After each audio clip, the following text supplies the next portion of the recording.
ನಮಸ್ಕಾರ ಸ್ನೇಹಿತರೆ, snake Thomas ಉಪ್ಪಂದ Byndoor.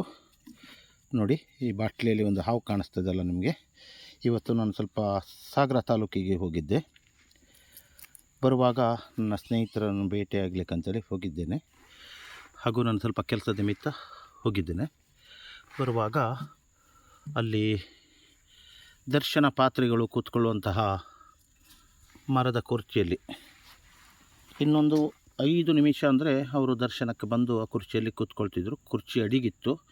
ಏನೋ ಗ್ರಾಚಾರಕ್ಕೆ ಇದು ಕುರ್ಚಿಯ ಸಂದಲ್ಲೆಲ್ಲರೂ ಕೂತ್ಕೊಂಡಿದ್ದಿದ್ರೆ ಅವರಿಗೆ ಕತ್ತಿತ್ತಿದ್ದು.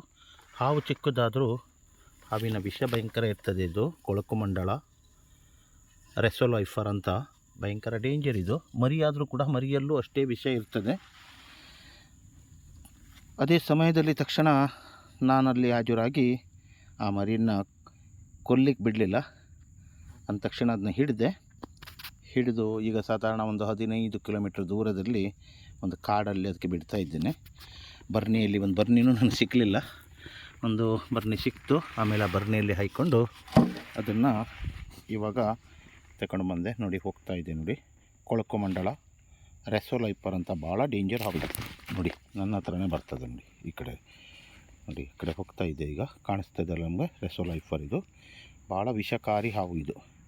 ಹಾಗಾಗಿ ಇದನ್ನು ಈಗ ಒಂದು ಒಳ್ಳೆಯ ಜಾಗಕ್ಕೆ ಬಿಟ್ಟಿದ್ದೇನೆ ಕಾಡಲ್ಲಿ. ಗೊತ್ತಾಗೋದಿಲ್ಲ, ಇದ್ರ ಮಣ್ಣು ಕೂಡ ಕಲ್ಲರ್ ಕೂಡ ಮಣ್ಣು ಕಲ್ಲರೇ ಇರ್ತದೆ. ಇದು ಸೇಮ್ ಮಣ್ಣಿನಂತಹ ಕಲ್ಲರ್ ಇರ್ತದೆ. ಇವುಗಳು ಬಂದು ಇದು ನಮ್ಮ ಕುರ್ಚಿಯಲ್ಲಿ ಸ್ವಾಪದಲ್ಲಿ ಎಲ್ಲಾದರೂ ಮಲಗಿದರೆ ನಿಮಗೆ ಗೊತ್ತಾಗಲ್ಲ, ಯಾರಿಗೂ ಗೊತ್ತಾಗಲ್ಲ. ನಿಮಗೆ ಬಿಟ್ಟು ನಮಗೂ ಗೊತ್ತಾಗಲ್ಲ. ನೋಡಿ, ಆ ಬಾಟ್ಲಿ ಹತ್ರ ನಿಂತಿದೆ ನೋಡಿ. ಈಗ ಇದ್ರ ಮಂಡೆ ಚೀಪಾಗಿ ಸ್ವಲ್ಪ ಅಗಲಕಾರದಲ್ಲಿ ಇರ್ತದೆ.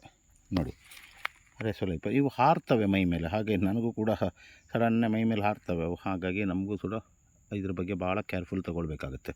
ನೋಡಿ, ಆ ಎಲೆ ಭಾಗದಲ್ಲಿ ನಿಂತಿದೆ ನೋಡಿ, ಯಾವ ರೀತಿಯಲ್ಲಿದೆ ನೋಡಿ. ಒಂದು ಕೋಲು ಇಲ್ಲ. ಅದೀಗ ಸ್ವಲ್ಪ ಬಿಸಿಲಿದೆ ಇಲ್ಲಿ. ಅದನ್ನು ಸ್ವಲ್ಪ ಹೊರಬದಿ ತಳ್ತೇನೆ.